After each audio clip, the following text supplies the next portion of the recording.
मैं doctor Supriya Puranik, test tube baby consultant and practising obstetric and gynaecology more than 25 years.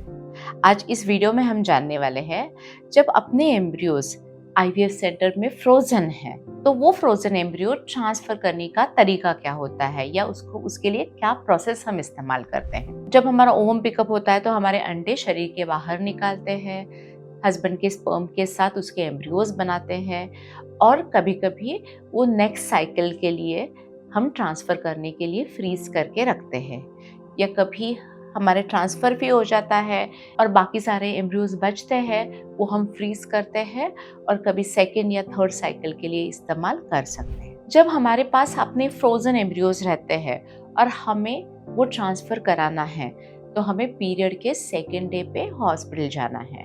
Doctor हमारी physical examination करेंगे, doctor हमारी internal checkup यानी कि ट्रांसवाजानल sonography करेंगे और इस महीने में साइकिल हो सकता है या नहीं वो डॉक्टर हमें बता देंगे। जब हमें फ्रोजन एम्ब्रियो ट्रांसफर कराना होता है तो डॉक्टर हमें पीरियड के सेकेंड या थर्ड डे पे बुलाते हैं, कुछ ब्लड टेस्ट करते हैं और फिर डिसीजन लेते हैं कि इस साइकिल में हमें कराना है या नहीं। कभी कभी पीरियड के दूसरे दिन सिस्ट होती है। सिस्ट यानी कि पानी की गांठ रहती है जो ओवरी में रहती है, जिसको हम फॉलिकुलर सिस्ट कहते हैं।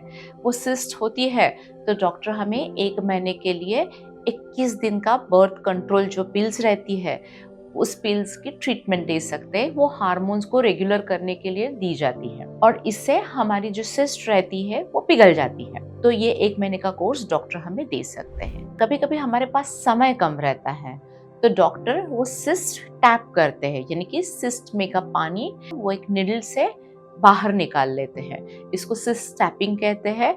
ये कभी विदाउट एनेस्थेशिया भी हो सकता है या एनेस्थेशिया के अंडर भी किया जाता है। तो पीरियड के दूसरे या तीसरे दिन से डॉक्टर हमें कुछ दवाइयाँ शुरू करते हैं ताकि हमारे गर्भाशय के अंदर की परत यानी कि एंडोमेट्रियम अच्छी हो जाए। ये एंडोमेट्रियम को तैयार करने के तरह तरह के प्रोटोकॉल्स रहते हैं।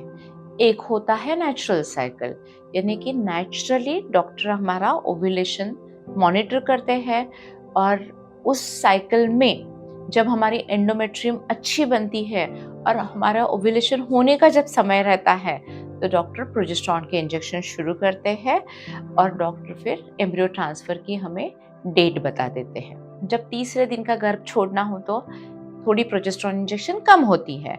जब 5वें दिन का यानी कि ब्लास्टोसिस्ट ट्रांसफर करना हो तो वो ये प्रोजेस्टेरॉन की इंजेक्शन थोड़ा लंबा समय तक रहती है। कभी कभी दूसरे या तीसरे दिन से डॉक्टर हमें हार्मोन की दवाइयाँ देते हैं और इस हार्मोन की दवाइयों से हमारी गर्भाशय के अंदर की जो लेयर रहती है जिसको हम एंडोमेट्रियम कहते हैं वो अच्छे से बन जाती है। और वो बनने के बाद डॉक्टर फिर कुछ ब्लड टेस्ट एडवाइस करते हैं और ब्लड टेस्ट की मात्रा सही रहेगी तो डॉक्टर हमारा एम्ब्रियो ट्रांसफर की डेट शेड्यूल करते हैं। एम्ब्रियो ट्रांसफर कराने से पहले प्रोजेस्टेरॉन के इंजेक्शन देना मैंडेटरी होता है और ये प्रोजेस्टेरॉन की वजह से हमारे अंदर की परत जो रहती है एंडोमेट्रियम रहता है वो रिसेप्टिव हो जाता है और एम्ब्रियो को इम्प्लांट करने में मदद करता है। लेकिन जब प्रोजेस्टेरॉन शुरू करने से पहले ही प्रोजेस्टेरॉन ज़्यादा रहेगा तो डॉक्टर वो साइकिल कैंसिल करते हैं और अगले साइकिल आपका फ्रोजन एम्ब्रियो ट्रांसफर का प्रिपरेशन करते हैं। तो आज इस वीडियो में हमने जान लिया फ्रोजन एम्ब्रियो ट्रांसफर कैसे किया जाता है। इसके बारे में आपके कोई प्रश्न रहेंगे तो हमें जरूर लिखिए और हमारे ये IVF, pregnancy, infertility related video जरूर देखते रहिए।